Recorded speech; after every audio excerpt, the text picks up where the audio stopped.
Harley, let's say our pledge. I pledge allegiance to the flag of the United States of America and to the republic for which it stands, one nation under God, indivisible, with liberty and justice for all, and especially for Roy Alvin Adams Jr. You know, Harley, it's really been a blessing that we've been able to talk with Roy today 3 times. But it's also one of those things you think about every time you pick up the phone, because you know that the state of Texas and Securious is making millions and millions of dollars off of the struggles of people that are in jail. I remember when I received my first phone call from my son. He was in the Roach unit in Childress, Texas. I was so relieved that my son could call me and talk with me. I was so relieved because I could be in contact, or he could be in contact with me fairly quickly if he needed something. Prior to the telephone, it was snail mail or visits. It'd be like a week or two between letters.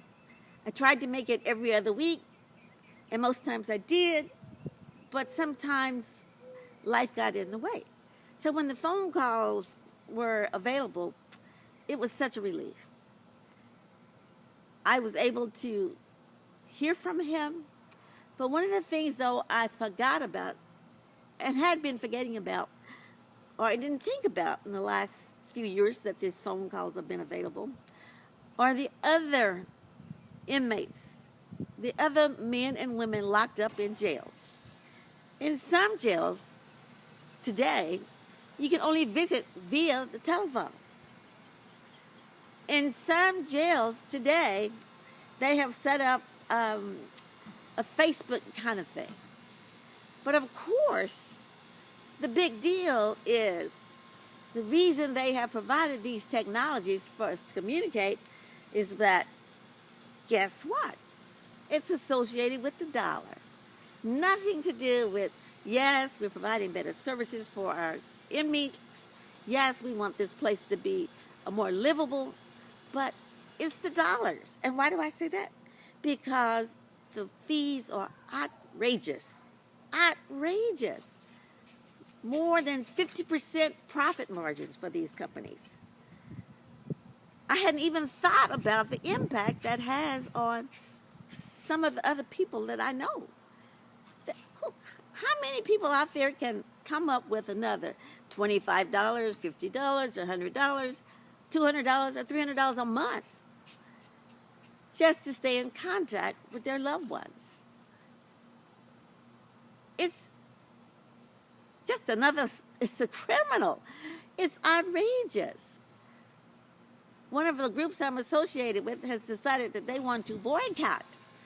Now, I like the word boycott because I like standing up, but I don't know whether I can do a boycott because I know how important it is to talk to my son.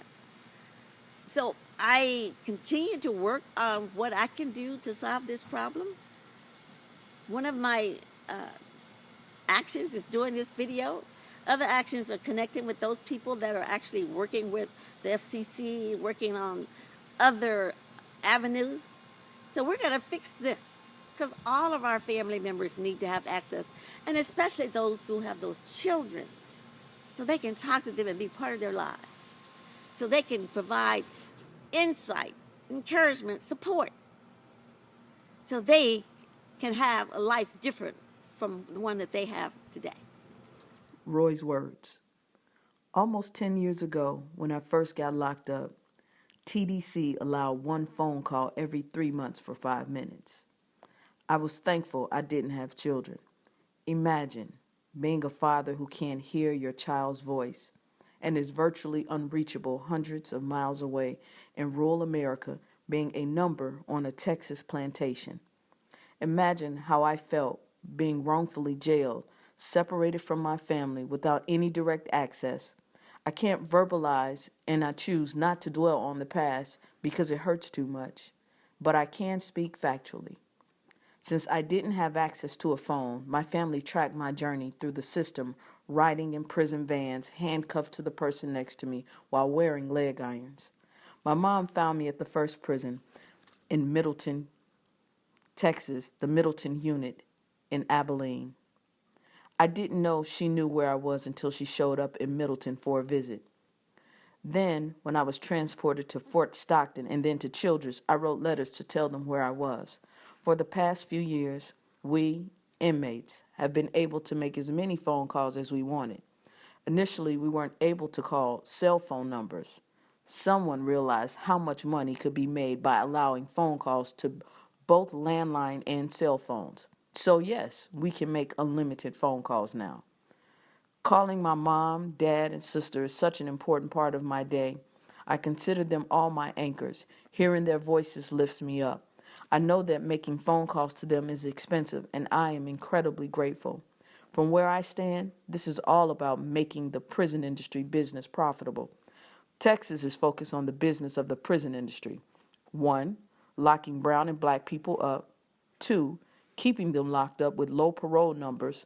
3, exploiting them with exorbitant phone call rates.